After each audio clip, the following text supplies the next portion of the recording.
Hi, it's JLN7 Reviews, and to the 62 of you that are subscribed to this channel, I apologise for the long wait between videos. I believe it's been about 3 months now.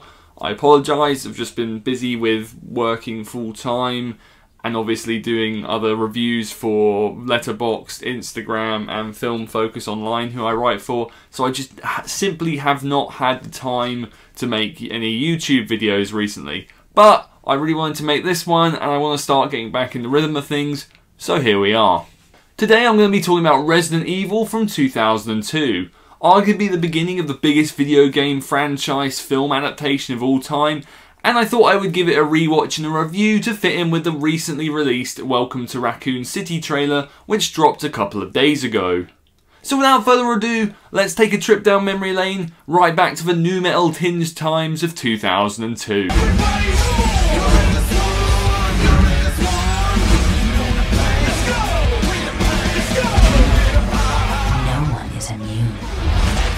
Resident Evil.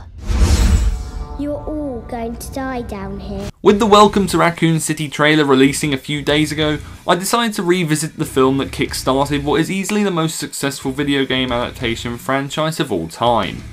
Resident Evil sees an elite military unit fight a powerful, out-of-control supercomputer and hundreds of scientists who have mutated into flesh-eating creatures after a laboratory accident. The film that will be the beginning of a series that spanned 14 years and 6 entries overall.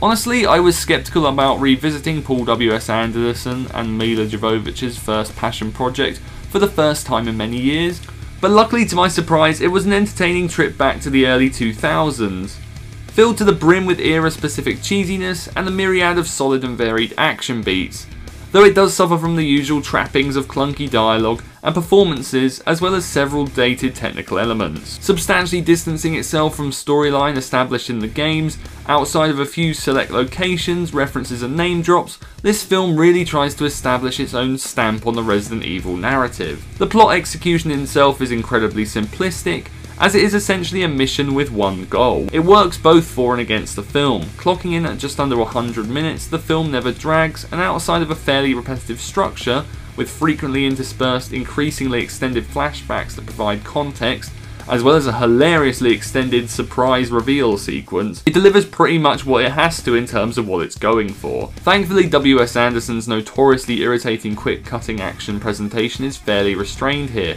though it does rear its head a couple of times. Mostly the action is very much inspired from the popular Matrix and Blade style of the time. Slow motion, lots of jumps and flips, a highlight being Alice spin-kicking an infected dog in mid-air.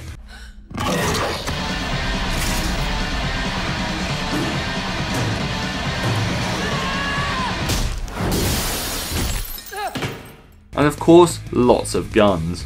There is some suitably gory deaths as well. Arguably the film's most famous scene delivers a blast of laser beam caused chaos as limbs, heads and whole bodies are sliced and diced. The practical effects for the dogs is a standout aspect, and despite visually translating from the game perfectly, the liquor CGI is incredibly poor by today's standards, and even for the time back then.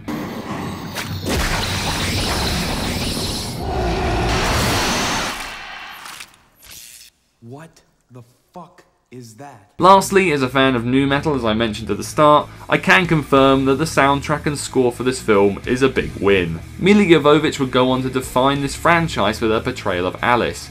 Admittedly, the character has a familiar amnesiac arc, but Jovovich's commitment and enthusiasm to the character carries it. Michelle Rodriguez's overly hard edge and blunt demeanour is perfect for her to portray, and you can tell she is having a blast with it. Unfortunately, the rest of the lead military group have little standout or notable personalities, thanks to the largely generic dialogue beats, despite their committed performances. Resident Evil is very much a product of its time, both for better and for worse.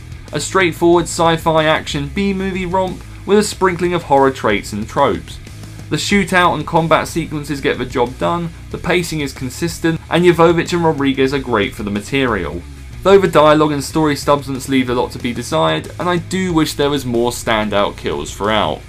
Overall, upon revisiting Resident Evil, I would give it a 6 out of 10.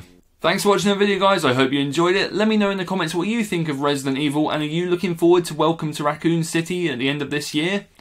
As always, please like, comment, subscribe, it means a lot, and I will definitely try and get out more videos more frequently. I have the urge to make them again, I've wanted to make them again for a while.